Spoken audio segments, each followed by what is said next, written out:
Welcome back to Multiversal Studios. This is a breakdown of episode 6 of Yu-Gi-Oh Capsule Monsters, and this episode, guys, is called The Trial of Light and Shadow. And this episode was absolutely brilliant, and everything I wanted. This was the second trial out of the 5, as they had just beaten the first one when they defeated the mystical sand. Now before we jump into the video, let's give this video a like, guys, and a cheeky subscribe if you haven't already. The second trial is on an island floating above the clouds, and the first one was in a desert, so I'm really excited to see where the other locations are going to be for the remaining challenges. Now as they enter, this time instead of Grandpa collapsing, it was Yugi that collapses, as we discover that using the dual armor and fighting with it actually takes a massive toll on the body, to the extent that even the happy lover, which is Teia's monster, was unable to heal Yugi fully. Plus, I have a feeling that wearing that armor takes more of a toll on his body than we realize. Now, with Yugi fast asleep, Joey decides it was up to them to complete the next challenge. Now, honestly, this was like one of the most perfect setups for an episode. Yugi was fast asleep resting, so now we get an episode where they don't constantly rely on Yugi.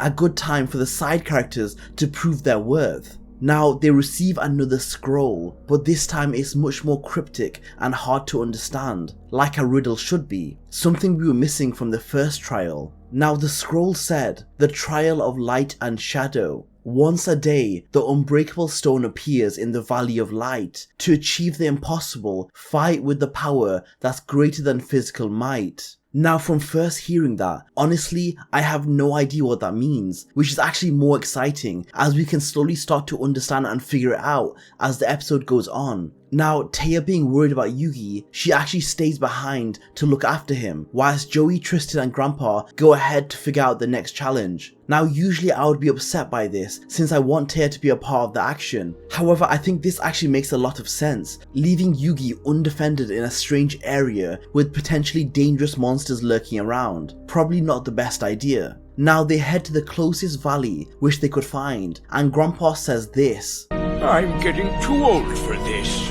But I think we're forgetting, it was kinda Grandpa who travelled halfway across the world and is actually the reason they're all trapped in this game in the first place. Now as the island was above the clouds, the sun rays were much more intense, illuminating the valley, transforming it to the Valley of Light that is mentioned in the scroll. And as soon as that happens, they come across the unbreakable stone. Now since the scroll called the stone unbreakable, the obvious conclusion was to try and break it. However, Tristan tries with his Thunder Kid, however it has no effect. Now what I found strange was, Grandpa didn't try with his Summoned Skull, so now I'm wondering if Summoned Skull was actually destroyed completely when he got hit by his own lightning in a previous episode. However, as they try to figure out the solution, a new monster appears known as Prisman. However, Prisman seems relatively weak at first. However, by absorbing the sunlight, it was able to absorb enough energy to redirect it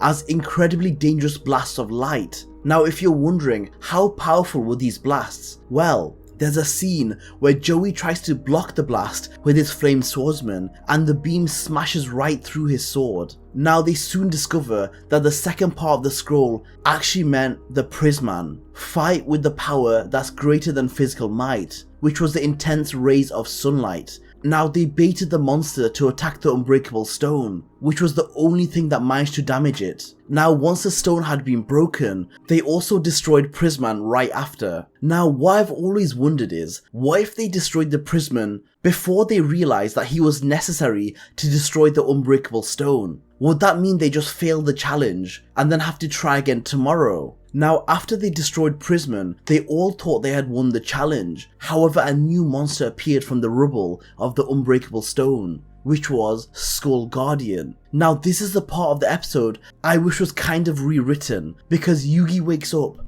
and discovers that there's a second part of the scroll. Once you read the scroll in a place of darkness, it unlocks a secret message. Since this was the trial of light and shadow, the part Grandpa read was only the light section of the trial. And once Yugi reads the dark part of the scroll, he goes to help Grandpa. Now it turns out, yet again, Yugi was essential in figuring out the puzzle, which I kind of was hoping Yugi wasn't going to be needed for.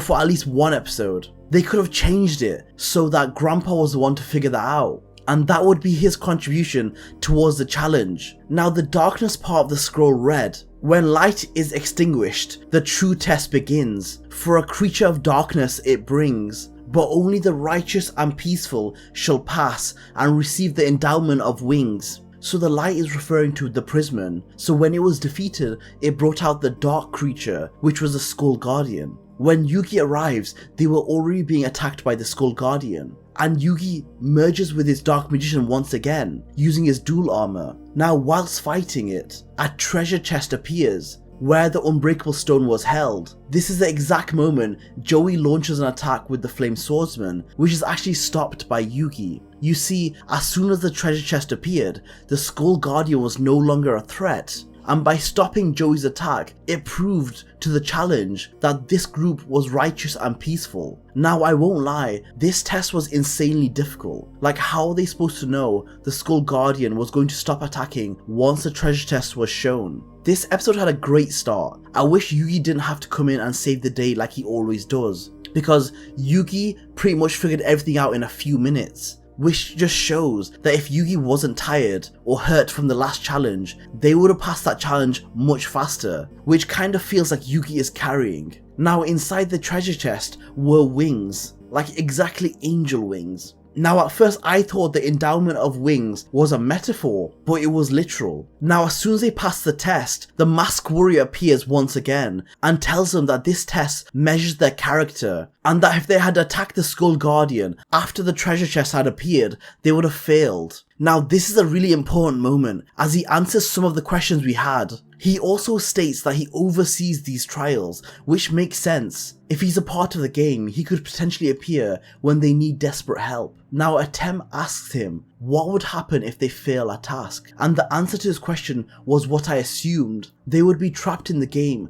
until the next warrior comes to save them. And considering where the pyramid was located and the traps they had to go through even to make it to the game, as well as the fact that Yugi and his friends were only the second people to ever enter, someone else entering the game seems very unlikely. Now we also discover what happens when you complete the entire challenge, the 5 trials. Apparently, you prove yourself to be a true king and receive a great amount of power, which is very interesting because it makes you wonder, since this is a great big shadow game, what power would it offer? Now as they completed the second trial, they used their wings given to them to fly to the next portal, which leads them to their next challenge. Now this episode was great, I just had an issue with the consistency as usual, which was in this episode, Yugi used the armor once again to fuse with the Dark Magician, but this time after he used it, he showed no signs of fatigue or muscle pain afterwards. So why did it affect him the first time? And again, he summoned the Dark Magician for like the 10th time, without any cooldown time. So I'm gonna stop worrying about consistency in this series. I feel like they only nerf the characters when it feels right for the plot, which kinda sucks. I wish they kept it consistent throughout the series, but I guess that's just Yu-Gi-Oh! Now guys, as usual, the breakdown of episode 7 will be out tomorrow, so stay tuned. Until next time guys.